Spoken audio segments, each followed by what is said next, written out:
ಯಾದಗಿರಿ ಮತಕ್ಷೇತ್ರದಲ್ಲಿ ಬರುವ ಲೋಕೋಪಯೋಗಿ ಇಲಾಖೆ ರಸ್ತೆ ಕಾಮಗಾರಿಗಳು KRIDL ವಹಿಸಿಕೊಡುವಂತೆ ಡಿಸಿಗೆ ಶಾಸಕ ಚನ್ನಾರೆಡ್ಡಿ ಪಾಟೀಲ್ ತುಳ್ನೂರವರು ಪತ್ರ ಬರೆದು ಒತ್ತಾಯ ಮಾಡಿದರು. ಇದು ಕಾನೂನು ಬಾಹಿರ ಕ್ರಮವಾಗಿದ್ದು ಇಂತಹ ಕಾರ್ಯಕ್ಕೆ ಜಿಲ್ಲಾಧಿಕಾರಿಗಳು ಒಪ್ಪಿಗೆ ಮುದ್ರೆ ಹಾಕಬಾರದು ಅಂತ ಭೀಮುನಾಯಕ್ ಅವರು ಆಗ್ರಹ ಮಾಡಿದ್ದಾರೆ. ಲೋಕೋಪಯೋಗಿ ಇಲಾಖೆಯಿಂದ ಸುಮಾರು 8 ರಸ್ತೆ ಕಾಮಗಾರಿಗಳನ್ನು ಕೈಗೆತ್ತಿಕೊಳ್ಳಲಾಗಿದ್ದರು. ಅವುಗಳ ಟೆಂಡರ್ ಹಂತದಲ್ಲಿದ್ದಾಗಲೇ ಶಾಸಕರು ಪತ್ರ ಬರೆದು ರಸ್ತೆ ಕಾಮಗಾರಿಗಳನ್ನು KRIDLಗೆ ವಹಿಸುವಂತೆ ಪತ್ರ ಬರೆದರಿಂದ ಅಧಿಕಾರಿಗಳು ಕಂಗಾಲಾಗಿ ಟೆಂಡರ್ ಪ್ರಕ್ರಿಯೆ ಅರ್ಧಕ್ಕೆ ನಿಲ್ಲಿಸಿ ಕಾಮಗಾರಿಯ ಟೆಂಡರ್ ಹಂತದಲ್ಲಿದ್ದರೂ ಕೂಡ ಅವುಗಳನ್ನು ಕೈಬಿಟ್ಟು ಸಿವಿಲ್ ಕಾಮಗಾರಿ ಮಾಡುವ ಲ್ಯಾಂಡ್ ಆರ್ಮಿಗೆ ವಹಿಸಿಕೊಡಲು ಮುಂದಾಗಿರುವುದು ಅತ್ಯಂತ ಅವಿವೇಕದ ಬೆಳವಣಿಗೆ ಜಿಲ್ಲೆಯಲ್ಲಿ ನಡೆದಿದೆ ಎಂದು ಹೇಳಿದರು. ಲೋಕೋಪಯೋಗಿ ಇಲಾಖೆಯಿಂದ ಈಗಾಗಲೇ ತೆಕರಾಳದಿಂದ ವಡಗೇರಿ, ಕುರುಕುಂದಿಯಿಂದ ತೆಕರಾಳ, ಕದರಾಪುರದಿಂದ ಗೂಗಲ್ ಬ್ರಿಡ್ಜ್, ತುಮಕೂರು ಸಂಗಮ ರಸ್ತೆ, ಮರ್ಕಲ್ ಎಂ, ಕೊಳ್ಳೂರು ರಾಮಸಮುದ್ರ ತಾಂಡಾದಿಂದ ಅಶನಾಳ ತಾಂಡಾವರೆಗಿನ ರಸ್ತೆ, ಬೀರ್ನೂರು ಕ್ರಾಸ್ನಿಂದ ಮದರ್ಕಲ್, ವರ್ಕ್ನಳ್ಳಿ ತಾಂಡಾದಿಂದ ಜಿಲ್ಲಾ ಮುಖ್ಯ ರಸ್ತೆಯವರೆಗಿನ ಕ್ರಾಸ್ನಿಂದ ಕಾಣದೆ ನೆನೆಗುದಿ ಬಿದ್ದಿದೆ ಎಂದು ಆಕ್ರೋಶ ವ್ಯಕ್ತಪಡಿಸಿದ್ದಾರೆ. HM ಹವಾಲ್ದಾರ್, ರಾಜ್ಯ 32 ಕನ್ನಡ ನ್ಯೂಸ್, ಯಾದಗಿರಿ. ಇವತ್ತು ಅಭಿವೃದ್ಧಿ ಕಾಮಗಾರಿಗಳ ಬಗ್ಗೆ ಹಲವಾರು ಅಭಿವೃದ್ಧಿ ಕಾಮಗಾರಿ KKD ಕಲ್ಯಾಣ ಕರ್ನಾಟಕ ಮಂಡಳ ವತಿಯಿಂದ ಏನು ಕಾಮಗಾರಿಗಳನ್ನು 2024-25 ಸಾಲಿನಲ್ಲಿ ಮೈಕ್ರೋ ಸ್ಕೀಮಲ್ಲಿ ಅದಕ್ಕಾಗಿ ಇವತ್ತು ಅದನ್ನು ಮಾಡೋದಲ್ಲಿ ಅಂತಂದ್ರೆ ಆ ಸ್ಕೀಮಲ್ಲಿ ಕೆಲವು ಇಲಾಖೆಗಳಿಗೆ ತಮ್ಮ ಅನುದಾನಗಳನ್ನು ಡಿವೈಡೆಡ್ ಮಾಡಿದ್ರು. ಅಂದ್ರೆ ನಾವು KKDP ಅನುದಾನ ಹೇಗಿರ್ತಪ್ಪ ಅಂತಂದ್ರೆ ಒಂದು ಕ್ಷೇತ್ರಕ್ಕೆ ಒಂದಿಷ್ಟು ಅನುದಾನ ಕೊಟ್ಟಿದ್ದೆ. ಅದನ್ನು ಅಲೋಕೇಶನ್ ನಾವು ಕ್ರಿಯೇಷನ್ ಮಾಡಿದ್ರೆ ಅಷ್ಟೇ ಕ್ಯಾಬಿನೆಟ್ ಮಾಡಿದಾಗ ಹೇಳಿದ್ರು. ಅದು 5 ವರ್ಷದ ಒಂದೇ ಸಲ ಕ್ರಿಯೇಷನ್ ಮಾಡಿದ್ರೆ ಅಡಿಟೈಸ್ ಏನು ಮಾಡೋದು ಬರಲ್ಲ ಅಂತೇಳಿ ಅದನ್ನ ಏನು ಮಾಡಿದ್ರೆ MLA ಅಲೋಕೇಶನ್ ಪ್ರಕಾರ ಕೊಡ್ತಾರೆ. ಆ ಅಲೋಕೇಶನ್ ಪ್ರಕಾರ ಕೊಟ್ಟಾಗ ಶಾಸಕರು ಏನು ಮಾಡಿದ್ರು, PWD, PRD ಮತ್ತು THSA, ನಿರ್ಮಿತ ಕೇಂದ್ರ, ಭೂಷಣ ನಿಗಮ, ಫ್ಲಾಟ್ ಆಗಿದೆ. ಈ 5 ಡಿಪಾರ್ಟ್ಮೆಂಟ್ಗಳಿಗೆ ಹಂಚಿಕೆ ಮಾಡಿದ್ರು ಯಾದಗಿರಿ ಜಿಲ್ಲೆಯಲ್ಲಿರುವಂಥ ಎಲ್ಲ ಶಾಸಕರು. ಅದು ಅದೇ ಇವರು ಏನು ಮಾಡಿದ್ರು, ಅದು ಸ್ಪೆಷಲಾಗಿ ಯಾದಗಿರಿ ಶಾಸಕರು ಏನು ಮಾಡಿದ್ರು, ಕೊಟ್ಟರು.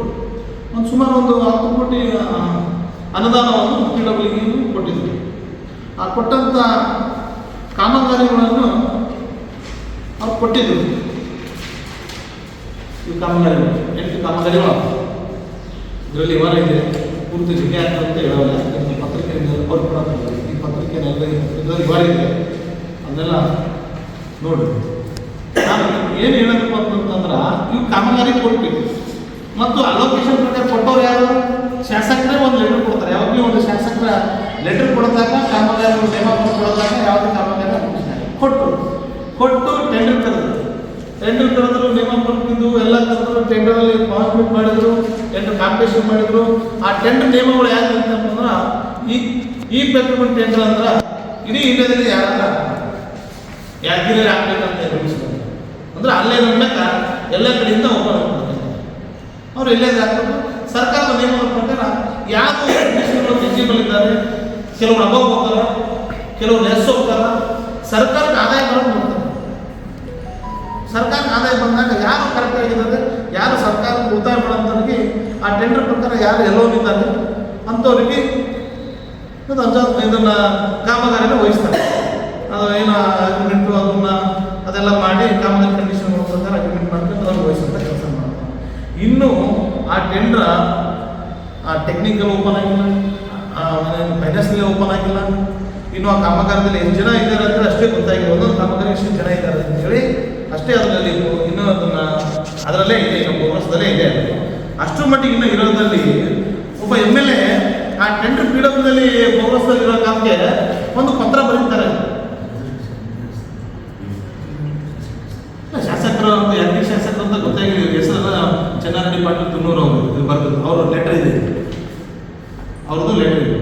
ಹೆಂಗೆ ಕೊಟ್ಟಿದ್ದಾರಪ್ಪ ಅಂತಂದ್ರೆ 11 ಇದೇ ತಿಂಗಳ 11ನೇ ತಾರೀಕಿಗೆ 2025 ಇದೇ ತಿಂಗಳ ಕೊಟ್ಟಿದ್ದಾರೆ. ಅದು ಯಾರಿಗೆ ಕೊಟ್ಟಿದ್ದಾರೆ? ಜಿಲ್ಲಾಧಿಕಾರಿಗಳು ಕೊಟ್ಟಿದ್ದಾರೆ. 2024 ಇದನ್ನ ಇದು ಕೊಟ್ಟು 2024 ಕಾಮಗಾರಿಗಳನ್ನು PWDಯಿಂದ ಬದಲಾವಣೆ ಮಾಡಿ ಲ್ಯಾಂಡ್ ಹಾಕಿಟ್ ಕೊಡ್ರಿ ಅಂತ. ಇಲ್ಲಿ ಕಾರಣನೇ ಕೊಟ್ಟಿಲ್ಲ, ವಿಷಯಗಳು ಬರ್ತಿದ್ದಾರೆ. ಇದರಲ್ಲಿ ಎಡಕ್ಕೆ ಕೈ ಬಿಡಬೇಕು ಕೆಲಸಗಳಲ್ಲಿ ಬ್ಯಾಡ ಅಂತೇಳಿ ಈ ಇಲಾಖೆ ವಹಿಸಬೇಕು ಅಂತಂದ್ರೆ ಕಾರಣ ಏನು ಬೇಕಲ್ಲ. ಒಂದು ಕಾಮಗಾರಿ ಕ್ಯಾನ್ಸಲ್ ಮಾಡಬೇಕು, ಅದನ್ನು ತೆಗೆದು ಬೇರೆ ಡಿಪಾರ್ಟ್ಮೆಂಟ್ ಕೊಡಬೇಕು, ಕಾರಣ ಬೇಕಲ್ಲ. ಎಲ್ಲಿ ಕಾರಣ ಕೊಟ್ಟಿಲ್ಲ ಅಂದ್ರೆ ಇದು ಒಂದೇ ಡಿಪಾರ್ಟ್ಮೆಂಟ್ ಅಲ್ಲ. ನಾನು EMGC ಕೊಟ್ಟಿದ್ದಾರೆ, ಬೇರೆ ಇನ್ನೊಂದು ಯಾವುದಕ್ಕೆ ಕೊಟ್ಟಿದ್ದಾರೆ, ರೋಡಿಗೆ ಕೊಟ್ಟಿದ್ದಾರೆ. ಇದೇ ಕೆಲಸನ 2023-24ನಲ್ಲಿ ಇದೇ ಕಲ್ಯಾಣ ಕರ್ನಾಟಕ ಅಭಿವೃದ್ಧಿ ಅನುದಾನದಲ್ಲಿ ಕಾಮಗಾರಿ ಮಾಡಿದ್ರು. ಅವಾಗ ಕೂಡ 10 ಜನ ನನ್ನ ಕೆಲಸ ಮಾಡಿದರು. ಅದೇ ಗುತ್ತಿಗೆದಾರಗಳು ಈ ಗುತ್ತಿಗೆದಾರರಲ್ಲಿ ಹೇಳ್ಬೇಕಾಗಿಲ್ಲ ಸಭೆಯಲ್ಲಿ ಈ ಚಿದಾನಂದ ಅಂದ್ರೆ ಮಧ್ಯವರ್ತಿ ಏನಂತೀನೋ ದಳ್ಳಾಳಿಗಳು ಅಂತಲ್ಲ, ಇದೇ ಚಿದಾನಂದ ದಳ್ಳಾಳಿಗಳು ಕೊಟ್ಟು ಅವಾಗ ಮಾಡಿದಂಥ ಕಾಮಗಾರಿಗಳನ್ನ ಕಾಂಪ್ರಮೈಸ್ ಮಾಡಿ ಟೆಂಡರ್ ಮಾಡಿ ಕೆಲಸ ಮಾಡಿ ಪೇಮೆಂಟ್ ಮಾಡಿದ್ದಾರೆ. ಇನ್ನೂ ಕೆಲವು ಪೇಮೆಂಟ್ ಆಗಿಲ್ಲ, ಅವ್ರು ಕೊಡ್ತಾ ಇದ್ದಾರೆ. ಅವಾಗ ಯಾಕೆ ಬೇಕಾಗಿಲ್ಲ, ಇವಾಗ ಯಾಕೆ ಬೇಡ ಆಗಿದೆ ಪಿಡಬ್ಲಿ? ಮತ್ತು ಪಿಡಬ್ಲಿಗೆ ಕಾಮಗಾರಿ ಕೊಡಲ್ಲ ಅಂತಂದ್ರೆ ಒಂದು ಇಲಾಖೆ ಯಾಕೆ ಬೇಕಾಗುತ್ತೆ? ಒಂದು ಇಲಾಖೆ ಇಂಜಿನಿಯರ್ಗಳು AWಗಳು ಸಿಬ್ಬಂದಿಗಳು ಎದಕ್ಕೆ ಬೇಕಾಗುತ್ತೆ?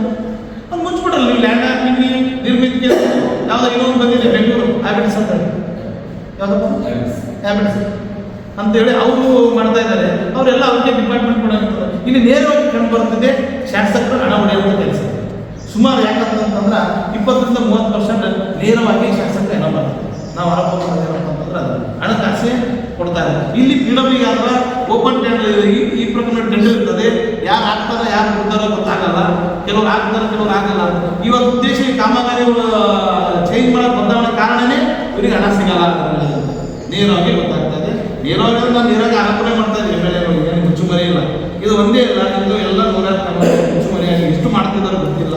ಆದ್ರೆ ನಾವು ಶಾಸಕರು ಒಂದು ಮಾತು ಹೇಳ್ತೀವಿ, ಇದನ್ನು ಹಂಚಿಗೆ ಬರಬೇಕು. ಇದು ವಯಸ್ಸಾಗಿ ನಾನು ರಾಜಕಾರಣ ಹೇಳ್ತೀನಿ. ನಾನು 40 ವರ್ಷ ನಾನು ರಾಜಕಾರಣ ಮಾಡಿ ನೀವು MLC ಆಗಿರ್ತೀವಿ, ಜಿಲ್ಲಾ ಪಂಚಾಯತ್ ಸದಸ್ಯರಾಗಿರ್ತೀವಿ, ನೀವು ಇದೇ ಮಾಡಿ ನಾವು ಹಿರಿಯ ರಾಜಕಾರಣ ನಾವು 100 ದಿವಸ ಭ್ರಷ್ಟಾಚಾರ ಮಾಡಿಲ್ಲ ಅಂತ ಹೇಳ್ತೀವಿ. ಮತ್ತು ಇದೇನು ಈ ಭ್ರಷ್ಟಾಚಾರ ಮಾಡಿಲ್ಲ ಅಂತಂದು ಟೆಂಡರ್ ಕಾಮಗಾರಿ ಓಪನ್ ಮಾಡಿಸಲ್ಲ ಯಾರಿಗಾಗಲಿ. ನಾವೇನು ಗುತ್ತೇದಾರ ಪರ ಇಲ್ಲ. ಗುತ್ತೇದಾರಗಳನ್ನ ಮನುಷ್ಯರಿದ್ದಾರೆ. ಗುತ್ತೇದಾರರಿಂದ ಅವರು ಒಬ್ಬ ಗುತ್ತೇದಾರ ಬದುಕಬೇಕಾದ್ರೆ 40-50 ಜನ ಅವ್ರ ಜನ ಕೆಲಸ ಮಾಡ್ತಾರೆ, ಗಾಡಿ ಓಡಿಸಿರ್ತಾರೆ, ಲೇಬರ್ ಇರ್ತಾರೆ, ಅವರೆಲ್ಲ ಬದುಕ್ತಾರಲ್ಲ. ಒಬ್ಬ ಗುತ್ತೇದಾರ ಒಬ್ಬ ಬದುಕಲ್ಲ. ಆ ಗುತ್ತೇದಾರಗಳನ್ನ ನಿಮ್ಮ ಪಕ್ಷದವರೇ